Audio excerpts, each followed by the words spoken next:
새벽 5시 알람이 울리기도 전에 눈이 떠집니다. 이제는 익숙해진 일입니다. 깊이 잠들 여유 같은 것은 이번 생에서는 허락되지 않나 봅니다. 밤새 뒤척이다 겨우 잠들면 어느새 동이 트고 몸은 저절로 일어날 준비를 합니다. 낡은 이불에서 몸을 일으키며 작업복을 입는 동안 문득 거울 속 자신을 마주했습니다. 67. 주름진 얼굴과 거칠어진 손. 언제 이렇게 늙었는지 모릅니다. 아니, 어쩌면 늙을 시간조차 없었는지도 모릅니다. 그저 하루하루 버텨내느라 정신없이 살아왔을 뿐입니다. 거울 속 낯선 얼굴을 보며 잠시 멈춰 서지만 곧 고개를 돌립니다. 생각할 시간이 없습니다. 오늘도 해야 할 일이 산더미처럼 쌓여 있으니까요. 35 교통사고로 남편을 잃었습니다. 갑작스럽게 한순간에 모든 것이 무너졌습니다. 장례를 치르고 정신을 차려보니 통장에는 얼마 남지 않은 돈과 어린 딸 가영이와 막내 태호가 나를 쳐다보고 있었습니다. 아이들의 그 눈빛을 잊을 수가 없습니다. 무슨 일이 일어난 건지 이해하지 못하면서도 엄마가 무너질까 봐 두려워하는 그 눈빛. 슬퍼할 시간도 무너질 여유도 없었습니다. 당장 내일 아침 밥을 차려야 했고 다음 달 월세를 내야 했습니다. 눈물은 밤에만 몰래 흘렸습니다. 아이들 앞에서는 울 수 없었으니까요. 어떻게든 버텨야 하는 삶이었습니다. 식당 설거지, 공장 야간 작업, 청소 일. 가리지 않았습니다.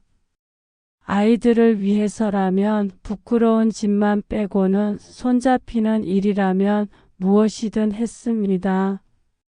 밤새 일하고 돌아와 아이들 아침밥을 차려주고 짧게 눈을 붙인 뒤 다시 일터로 나갔습니다. 몸이 부서지는 줄 알았지만 멈출 수 없었습니다. 배고픈 아이들의 눈빛이 피곤한 몸을 억지로라도 일으켜 세웠습니다. 겨울에는 특히 힘들었습니다. 새벽 공장 일을 마치고 나오면 손이 얼어붙어 감각이 없었습니다. 장갑을 끼고 일할 수 없는 작업이었으니까요. 집에 돌아와 찬물에 손을 녹이며 아이들 도시락을 쌌습니다. 가영이가 한 번은 물었습니다. 엄마 손 왜 그래? 아무렇지 않은 척 웃으며 대답했습니다. 괜찮아, 엄마 손 원래 이래. 거짓말이었습니다. 손은 갈라지고 피가 나고 밤마다 쓰라렸습니다. 하지만 아이들에게는 보여줄 수 없었습니다. 가영이는 똑똑했습니다. 공부도 잘했습니다. 대학에 가고 싶어 했지만 어느 순간부터 철이 들어버린 가영이는 말하지 않았습니다. 그 모습을 보는 것이 가장 괴로웠습니다. 15살 아이가 엄마 눈치를 보며 꿈을 포기하는 모습. 속으로 울음을 삼키며 밤마다 기도했습니다. 제발 아이들만큼은 좋은 길을 가게 해주세요. 결국 가영이는 장학금을 받아 대학에 진학했습니다.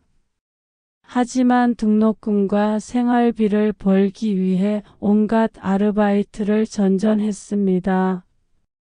편의점, 전단지 돌리기, 과외까지. 수업 끝나면 바로 아르바이트장으로 달려가는 딸의 모습을 볼 때마다 가슴이 무너졌습니다. 한 번은 학교 앞에서 우연히 딸을 봤습니다. 피곤한 얼굴로 전단지를 나눠주고 있는 가영이. 다가가려다 멈췄습니다. 딸이 부끄러워할까봐 뒤돌아서서 한참을 울었습니다. 국비 장학생으로 가영이는 해외를 선택했습니다. 엄마, 여기서는 안 돼요. 제가 나가서 돈 벌어올게요. 딸의 말을 듣는 순간 가슴이 무너졌습니다. 25살 딸이 엄마를 걱정해 외국으로 떠난다는 것. 공항에서 딸을 떠나 보내던 날 마음에 남을까 봐 보내고 홀로 꺼이꺼이 울었습니다. 건강하게 하고 싶은 걸 꼭 이뤄라. 엄마가 해준 게 없어 미안하다. 딸의 행복을 빌고 또 빌었습니다. 그렇게 가영이는 떠났고 12년이 흘렀습니다. 처음엔 자주 연락하던 딸도 시간이 지나며 점점 뜸해졌습니다. 바쁘게 사는지 힘들게 사는지 행복한지 외로운지 잘 모르겠습니다. 전화할 때마다 엄마 잘 지내? 하고 묻지만 정작 딸의 이야기는 많이 들을 수 없습니다. 통화는 늘 짧았고 생활비 통장 내역이 가영이와의 유일한 연결고리가 되어버렸습니다. 매달 들어오는 돈을 보며 안도하면서도 동시에 가슴이 아팠습니다. 이게 엄마와 딸의 관계가 되어버렸다는 것이. 내성적인 막내 태호는 말썽 한번 부려본 적 없는 성실한 아이입니다. 대기업에 입사했고 거기서 만난 아가씨와 연애한다는 말도 얼핏 했습니다. 가슴이 벅찼습니다. 드디어 내 자식이 제대로 된 직장을 다니는구나. 이제야 조금 숨통이 트이겠구나. 그렇게 생각했습니다. 태호가 처음 월급을 받아 작은 외식을 시켜줬을 때 눈물이 날 뻔했습니다. 이 아이가 이렇게 컸구나. 이제 나도 조금은 쉴 수 있겠구나. 하지만 태호의 결혼 이후 상황은 달라졌습니다. 며느리 지민이는 젊고 똑똑하고 야무진 아이였습니다. 첫인상은 나쁘지 않았습니다. 예의도 바르고 말도 잘했습니다. 하지만 시간이 지나면서 깨달았습니다.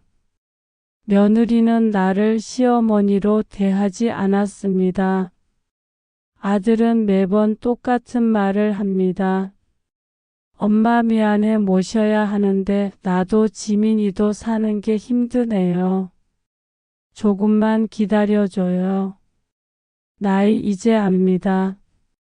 며느리 지민이는 나와 살고 싶어 하지 않습니다. 그저 필요할 때 불러 쓰는 편리한 존재로 여기는 것 같았습니다. 어머니, 애 좀 봐주실 수 있으세요? 어머니, 집 청소 좀 도와주세요. 어머니, 반찬 좀 만들어주시면 안 될까요? 요구는 끊이지 않았습니다. 나는 거절하지 못했습니다. 아들이 눈치를 보는 것 같았고 며느리와의 관계가 나빠지면 아들이 힘들어할 것 같았습니다. 한 번은 몸이 너무 아파서 손주를 못 봐주겠다고 말했습니다.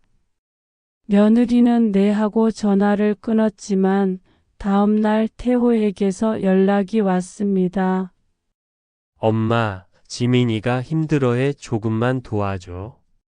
아들의 목소리에는 피곤함이 묻어 있었습니다. 결국 다음 날 아침 일찍 아들 집으로 갔습니다. 예순을 넘긴 몸으로 새벽부터 아파트 미화 일을 하고 저녁에는 손주를 돌보며 주말에는 아들 집 청소를 하는 일상은 너무도 버거웠습니다. 허리는 늘 아팠고 무릎은 삐걱거렸습니다. 병원에 가야 한다는 것을 알면서도 차일피일 미뤘습니다. 병원비가 아까워서가 아니라 아프다고 말하면 또 누군가에게 짐이 될 것 같아서였습니다. 그래도 참았습니다.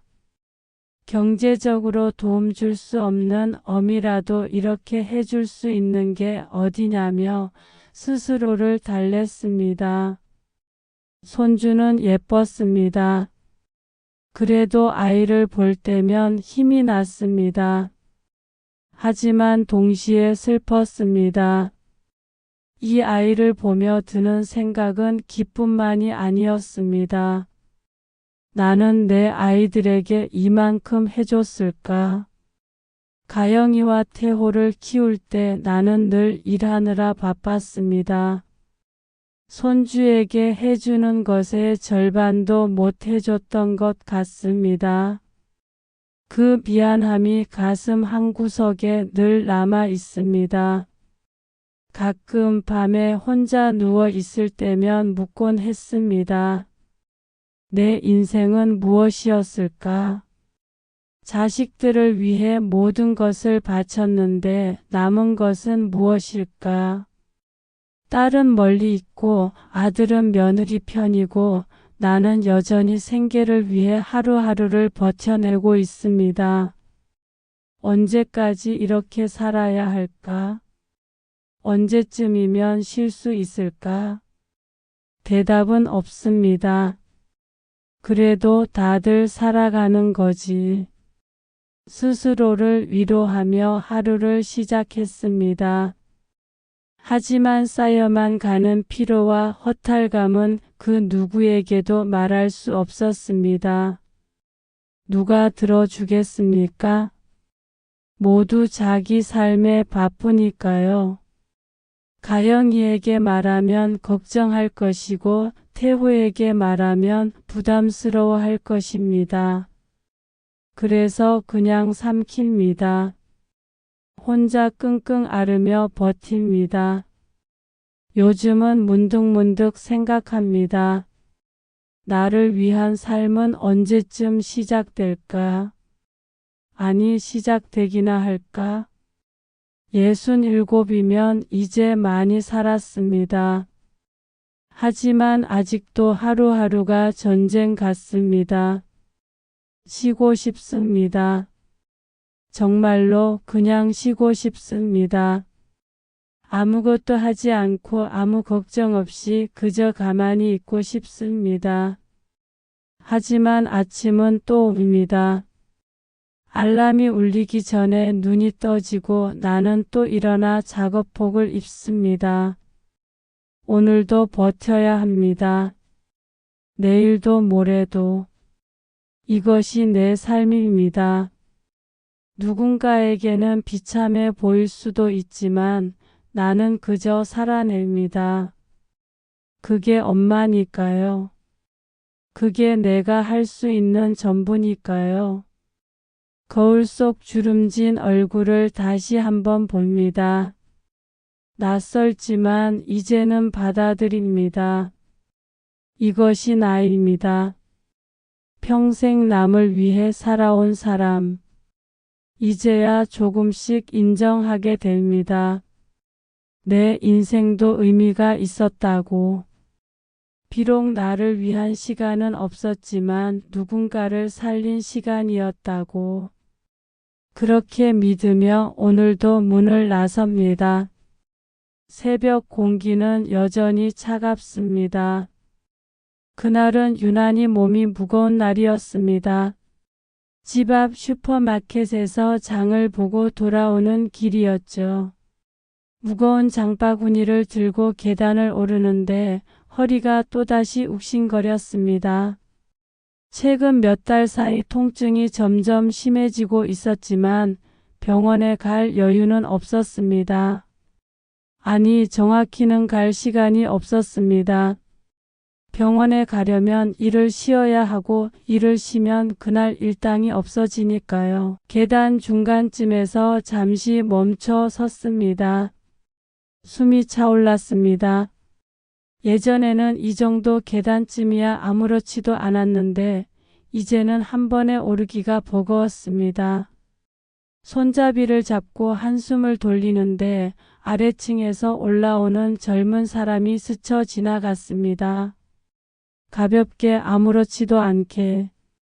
한때 나도 저랬었는데 문득 그런 생각이 들었습니다. 현관문을 열고 들어서자마자 테이블 위에 놓아둔 휴대폰이 울렸습니다. 화면에는 며느리 서지민의 이름이 떠 있었습니다. 요즘 자주 연락이 오지 않던 터라 순간 가슴이 철렁했습니다. 혹시 아들이나 손주에게 무슨 일이라도 생긴 건 아닐까? 여보세요. 그래 지민아. 어제 가영이 꿈을 꿔서 그런가 연락 뜸한 지민이의 목소리가 오늘따라 반가웠습니다. 하지만 수화기 너머로 들려온 지민의 목소리는 어딘가 다급했습니다. 어머니, 우리 엄마가 다쳤어요. 흑흑. 가슴이 철렁 내려앉았습니다. 사돈 어른이 다쳤다니. 아무리 사이가 어색해도 같은 하늘 아래 사는 가족인데 걱정이 앞섰습니다.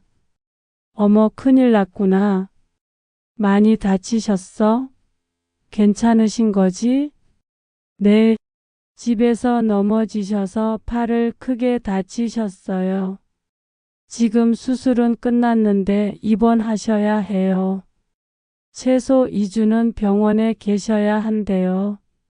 안타까운 마음에 위로의 말을 건넸습니다. 아이고, 그러셨구나. 많이 놀랐겠다. 지민이 너도 힘들겠네. 잠시 침묵이 흘렀습니다. 수화기 너머로 지민이 숨을 고르는 소리가 들렸습니다. 그리고 이어진 지민의 다음 말. 그게 어머니, 저희가 부탁드릴 게 있어서 전화드렸어요. 무언가 불길한 예감이 들었습니다. 가슴 한편이 무거워졌습니다. 어머니께서 저희 친정 어머니 병간호를 좀 해주실 수 있으세요?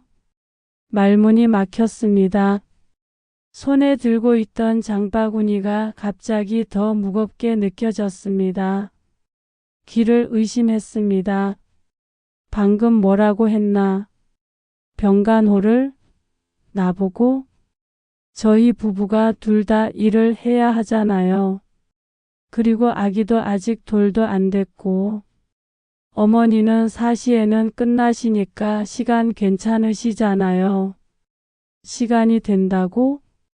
머릿속에서 작은 목소리가 외쳤습니다. 내가 새벽 몇 시에 나가는지는 아나. 관심도 없는 며느리이니 퇴근 시간이 빠르다고만 생각하나 봅니다.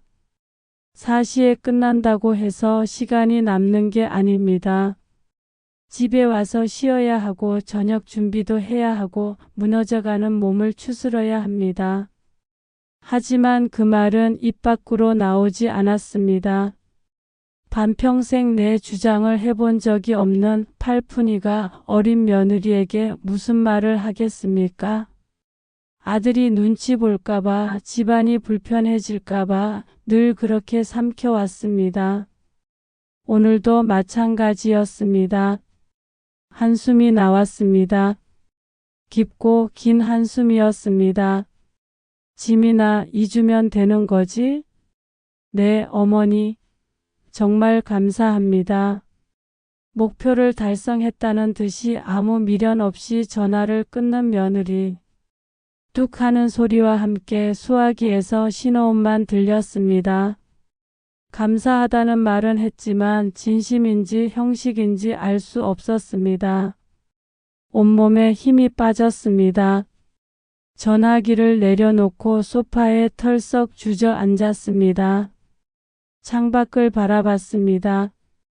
해가 기울고 있었습니다. 저녁을 준비해야 하는데 몸이 움직이지 않았습니다. 마음이 무거웠습니다. 왜 나는 거절하지 못했을까? 왜 나는 늘 이렇게 밀려만 가는 걸까? 자책이 밀려왔지만 이미 늦었습니다. 약속을 해버렸으니까요. 다음 날 병원으로 향했습니다. 버스를 타고 가는 내내 마음이 무겁기만 했습니다. 3층 병실 문 앞에서 한참을 망설였습니다.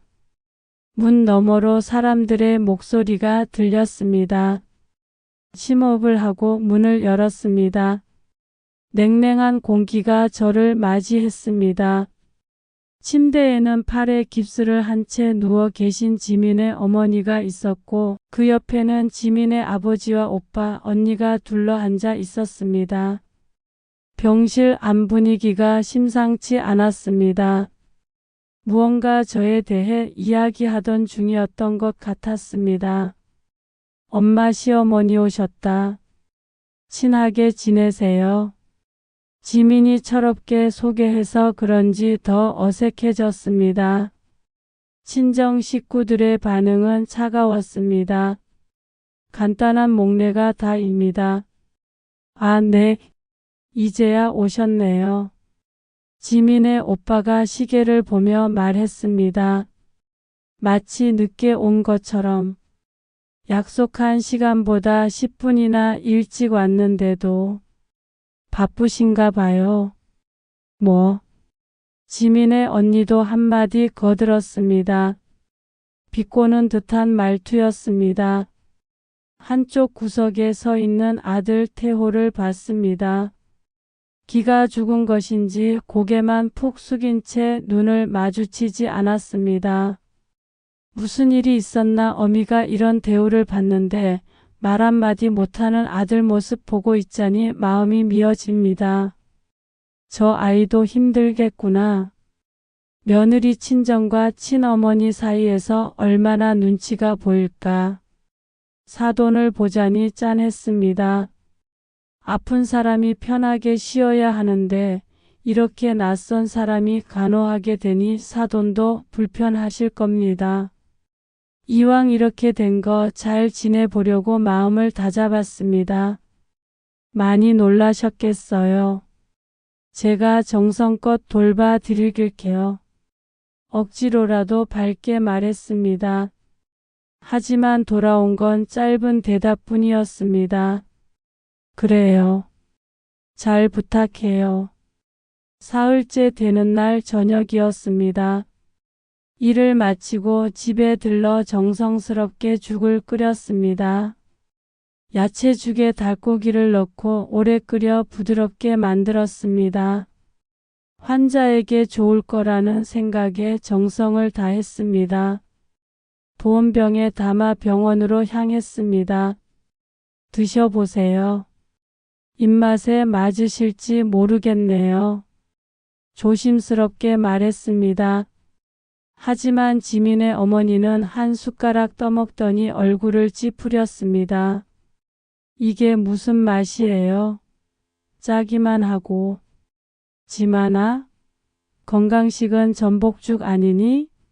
엄마는 이런 거 못 먹겠어. 가슴이 철렁했습니다.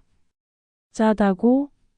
간을 약하게 한다고 조심했는데 어쩌면 사돈의 입맛이 저와 다른가 싶어 아무 말도 하지 못했습니다.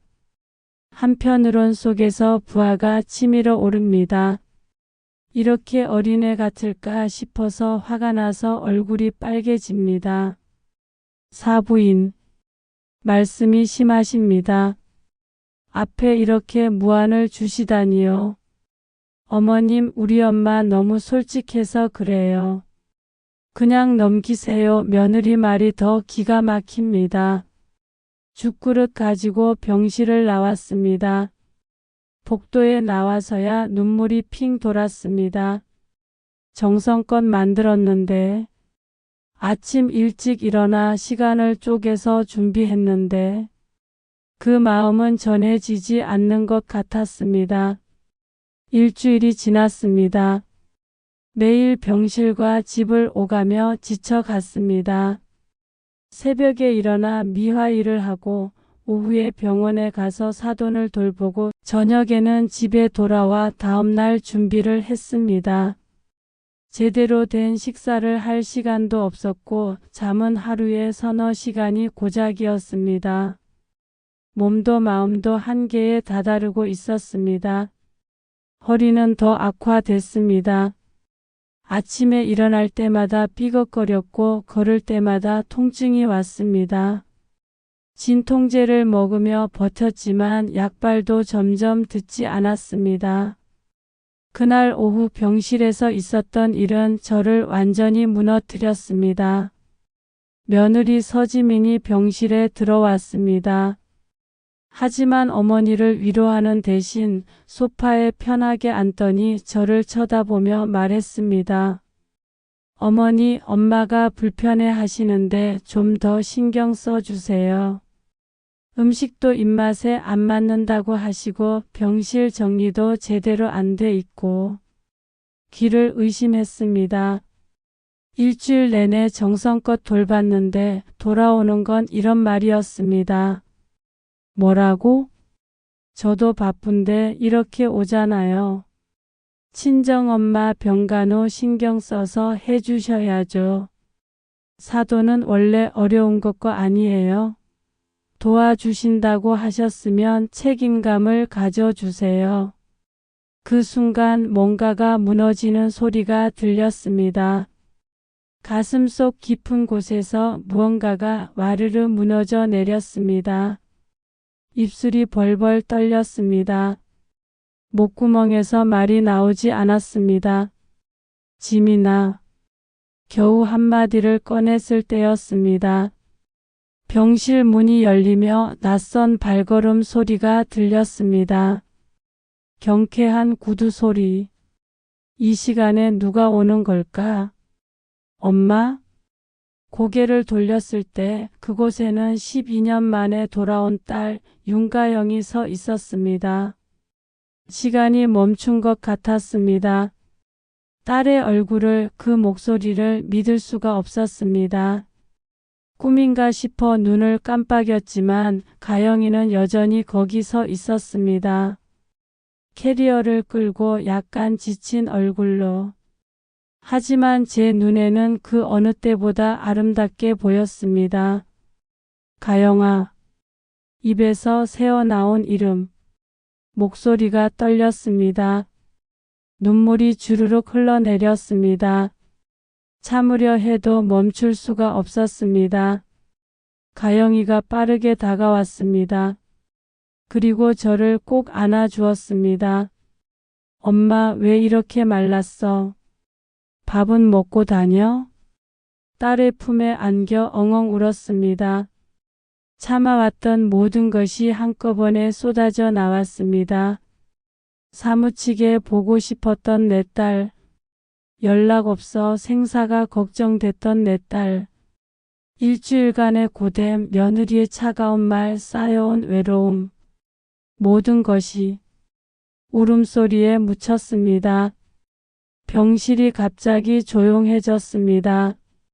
며느리 지민의 얼굴이 창백하게 변했습니다. 그제야 자신이 한 말을 가영이가 들은 걸 깨달은 듯 했습니다. 가영은 병실 안 분위기를 단번에 파악했습니다. 지친 어머니의 모습, 그리고 소파에 앉아 있다 엉거주춤하게 일어난 지민이와 사돈댁 식구들. 병실 안 공기가 무겁게 가라앉아 있었습니다. 무언가 잘못됐다는 것을 딸의 본능으로 느꼈습니다. 우리 실제로는 처음 통성명하죠. 지민 씨? 지민이라고 불러야 하나? 가영의 목소리는 차갑게 가라앉아 있었습니다. 시선은 며느리에게서 떠나지 않았습니다. 엄마, 태호는 어디 있어? 왜 엄마가 간병인을 하는 거야? 이게 무슨 일이에요? 가영의 목소리는 떨리고 있었습니다. 분노와 안타까움이 뒤섞인 떨림이었습니다. 어머니를 보는 순간 모든 것을 직감했습니다. 또 희생당하고 있구나. 또 참고 있구나. 딸을 보자 눈물이 멈추질 않았습니다. 억눌렀던 감정이 한꺼번에 터져 나왔습니다. 가영아, 아니야, 괜찮아. 우리 딸 보니까 엄마는 좋다. 너무 좋아. 떨리는 목소리로 말했지만 그 말이 거짓이라는 걸 가영은 알았습니다. 엄마는 괜찮지 않았습니다. 얼굴에 피로가 가득했고 눈가에는 다크서클이 짙게 내려앉아 있었습니다. 손은 더 거칠어져 있었고 허리를 펴지 못하고 있었습니다. 괜찮다고요? 엄마 얼굴 좀 보세요. 가영이 소리쳤습니다. 더 이상 참을 수 없었습니다. 지민을 똑바로 쳐다보았습니다. 지민 씨, 이게 무슨 말도 안 되는 태도예요. 지민은 깜짝 놀라며 얼굴이 굳었습니다. 예상치 못한 상황에 당황한 기색이 역력했습니다. 뭐? 이게 누구세요? 우리 처음 본 거잖아요. 예의 차려주세요. 태호 누나예요. 태호에게 엄마가 여기 있다는 말 듣고 기국 맞아 온 거고요. 지금 엄마에게 뭐라고 한 거죠? 가영은 한 걸음 앞으로 나서며 눈빛을 날카롭게 바꾸었습니다. 12년간 해외에서 혼자 살아남으며 단련된 강인함이 그 눈빛에 담겨 있었습니다. 엄마를 이렇게 모욕하고 마치 당연한 것처럼 말하다니. 당신 대체 무슨 생각이에요? 엄마는 당신 집 식모가 아니에요. 지민은 당황한 기색을 보이며 반발했습니다. 목소리가 조금 떨렸습니다. 하지만 저도 육아에 일에 너무 바쁘다고요. 그리고 원래 시어머니가 바쁘다고요. 가영의 목소리가 병실을 가득 채웠습니다. 복도에 있던 사람들이 쳐다볼 정도로 컸습니다. 그럼 왜 엄마를 희생시키면서까지 당신 편리만 챙기죠?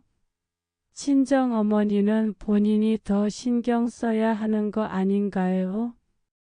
왜 사돈이 이런 모욕을 감수하면서까지 희생해야 하는 거죠? 그건 지민이 말을 잇지 못하자 침대에 누워있던 지민의 어머니가 입을 열었습니다. 사돈 처녀 말이 심한 것 같네요. 지민의 어머니가 자신의 딸 역성을 들었습니다. 가영은 그쪽으로 고개를 돌렸습니다. 이보세요. 우리 엄마도 아픈 몸이에요. 본인은 팔만 부러졌지 우리 엄마는 디스크에 무릎 연골도 안 좋은 사람이라고요. 엄마도 쉬어야 하는 사람이에요. 당신네는 엄마를 뭘로 본 거예요? 가영의 목소리에는 분노가 가득했습니다. 12년간 멀리서 지켜보지 못했던 미안함과 엄마를 이렇게 만든 사람들에 대한 분노가 폭발했습니다. 엄마는 67이에요. 새벽부터 일하시는 분이고요. 당신들은 그것도 모르고 부려먹기만 한 거예요. 가영은 어머니에게 다가가 손을 잡았습니다. 어머니의 손은 예전보다 더 거칠어져 있었고 굳은 살이 박혀 있었습니다. 손을 잡는 순간 눈물이 또 쏟아질 것 같았습니다. 엄마, 이런 모욕을 당하면서도 참고 있었던 거예요. 그 순간 다시 눈물이 터져 나왔습니다. 오랫동안 참아왔던 모든 감정이 한꺼번에 쏟아져 나왔습니다. 일주일간의 고됨, 며느리의 차가운 말들, 쌓여온 외로움과 서러움, 모든 것이 가영아, 미안해. 내가 잘못했어. 태호 봐서라도 이러지 말자. 사돈이잖니? 울면서도 며느리를 걱정하는 어머니를 보며 가영의 가슴은 더욱 아파왔습니다. 이렇게까지 착하게만 살아야 하나? 왜 우리 엄마는 늘 자신을 희생해야만 하나? 아니에요, 엄마. 엄마는 아무것도 잘못한 게 없어요. 가영이 어머니를 끌어안았습니다. 어머니의 몸은 예전보다 훨씬 가벼워져 있었습니다. 얼마나 고생했을까? 얼마나 힘들었을까? 12년 동안 멀리서 제대로 보살피지 못한 것이 너무나 후회됐습니다. 바로 그때 병실 문이 다시 열리며 동생 태호가 들어왔습니다. 누나? 왜 여기? 태호는 놀란 표정으로 상황을 파악하지 못했습니다. 누나가 왜 여기 있는지, 왜 분위기가 이렇게 냉랭한지 알 수 없다는 표정이었습니다. 가영은 동생을 똑바로 바라보며 말했습니다. 태호야, 너 지금까지 엄마한테 뭘 한 거야? 누나, 그게 너희 부부가 엄마를 뭘로 본 거야? 너희 편의를 위한 도구로 본 거야? 태호는 우물쭈물하며 아무 말도 하지 못했습니다. 서지민을 쳐다보다가 어머니를 보다가 다시 누나를 보며 어쩔 줄 몰라 했습니다. 그 모습을 보니 더욱 화가 났습니다. 저렇게 우유부단하게 살면서 엄마를 지키지 못했다는 것이. 가영은 서지민을 다시 쳐다보았습니다. 그녀의 눈빛에는 그동안 쌓인 무언가가 타오르고 있었습니다. 태호, 지민씨, 똑똑히 들으세요. 가영의 목소리는 얼음처럼 차가웠습니다. 내가 해외에 있었던 건 엄마 혼자 힘드니까 너 대학이랑 생활 윤택했으면 하는 바람도 있었어. 그런데 이런 식으로 엄마를 희생하게 하는 게 정상이니? 가영은 한 호흡 쉬고 다시 말을 이었습니다. 이런 거면 그동안 너에게 들어간 돈의 어느 부분까지는 내가 보낸 돈도 있어. 정식으로 소송할 거야. 우유부단한 건 착한 게 아니야. 태호의 얼굴이 창백하게 변했습니다.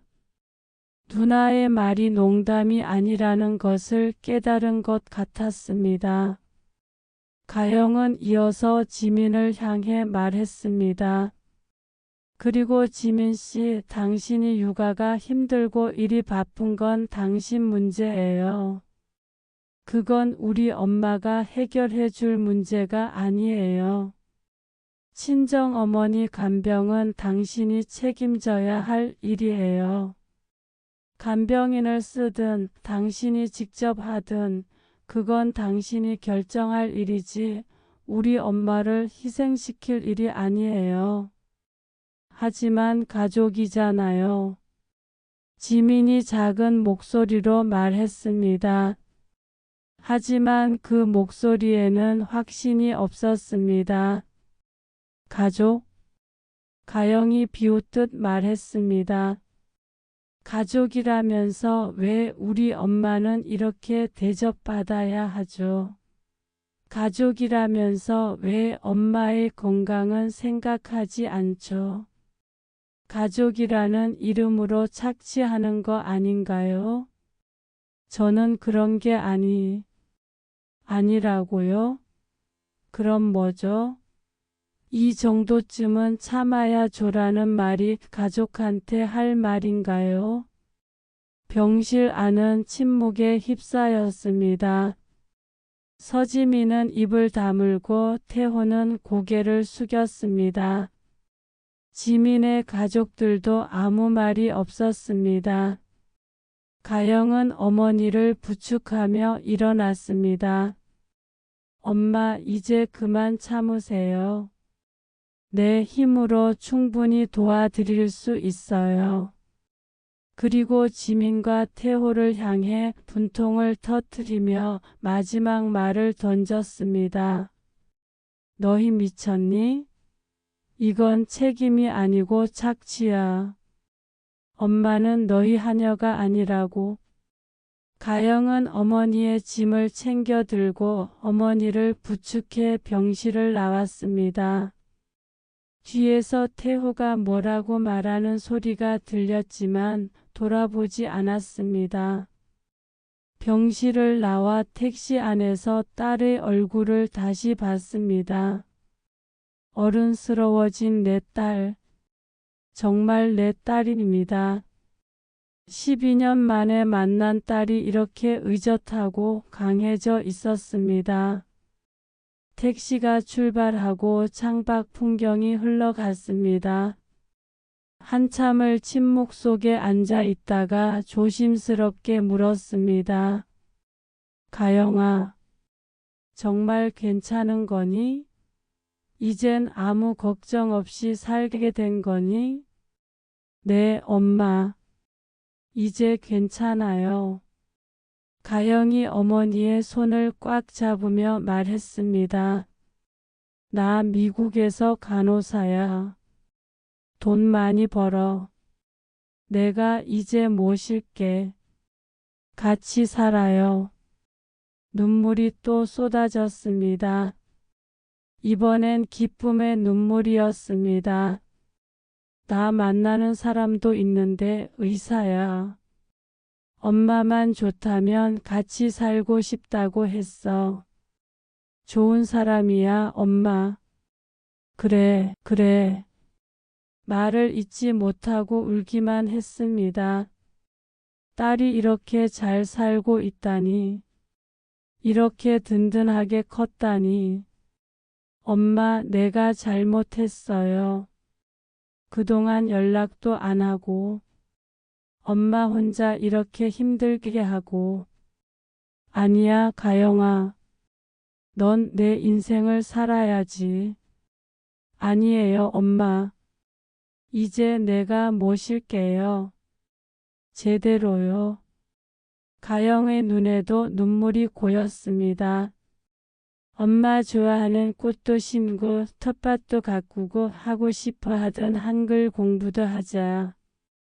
이제는 걱정하지 마. 딸의 손을 꽉 쥐었습니다. 따뜻했습니다.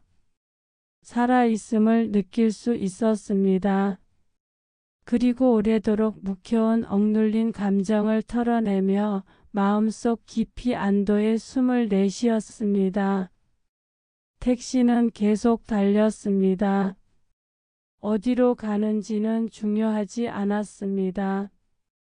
딸과 함께라면 어디든 괜찮았습니다. 창밖을 바라보았습니다. 석양이 지고 있었습니다. 하루가 저물고 새로운 날이 올 것입니다. 이제는 다른 날들이 될 것 같았습니다. 나도 이제 내 인생을 살 수가 있는 건가? 우리 딸과 나 이금자가 하고 싶은 걸 하면서 살아갈 수 있는 건가? 생각만 해도 행복해졌습니다. 엄마, 뭐 생각해? 아무것도. 그냥 행복하다는 생각.